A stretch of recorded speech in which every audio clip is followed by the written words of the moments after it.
السلام علیکم ورحمۃ اللہ وبرکاتہ۔ امید ہے کہ آپ سب خیریت سے ہوں گے۔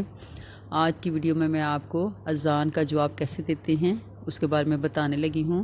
امام مسلم نے حضرت عمر بن خطاب رضی اللہ تعالیٰ عنہ سے روایت نقل کی ہے کہ انہوں نے بیان کیا کہ رسول اللہ صلی اللہ علیہ وسلم نے فرمایا کہ جب مؤذن اللہ اکبر کہے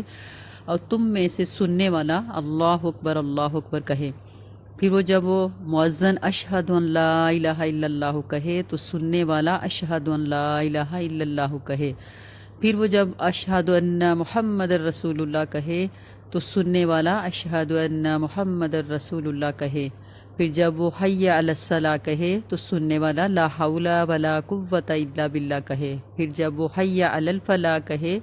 تو سننے والا لا حول ولا قوۃ الا باللہ کہے، پھر جب وہ اللہ اکبر کہے تو سننے والا بھی اللہ اکبر کہے، پھر وہ لا الہ الا اللہ کہے اور وہ سننے والا بھی لا الہ الا اللہ کہے تو نبی کریم صلی اللہ علیہ وسلم نے فرمایا تو وہ جنت میں داخل ہو گیا۔ تو آپ کو پتہ ہے کہ اذان تو سب لوگ بہت بے احتیاطی سے، بہت کم لوگ ہیں جو بڑی احتیاط کے ساتھ جب اذان ہو تو اس کا جواب دیتے ہیں، اور موسٹلی لوگوں تو پتہ ہی نہیں کہ اس کے ہر کلمے کے ساتھ ہمیں اس کا جواب دینا ہے۔ اسی لیے اللہ تعالیٰ نے منع فرمایا کہ جب اذان ہو رہی ہو تو سارے کام چھوڑ دیں اور اس کا جواب دیں۔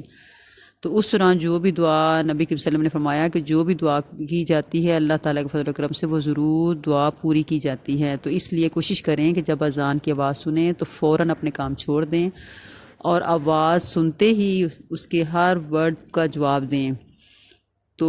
اللہ تعالیٰ جنت واجب کر دیتے ہیں۔ تو کوشش کریں اذان کو پوری توجہ سے سنیں اور اللہ سے اچھی دعا کریں، کیونکہ اس دوران اللہ تعالیٰ ہر دعا قبول کرتے ہیں۔ تو صدقہ جاریہ کی نیت سے شیئر کریں، سبسکرائب کریں اور اس کار خیر میں اپنا حصہ ڈالیں۔ السلام علیکم ورحمۃ اللہ وبرکاتہ۔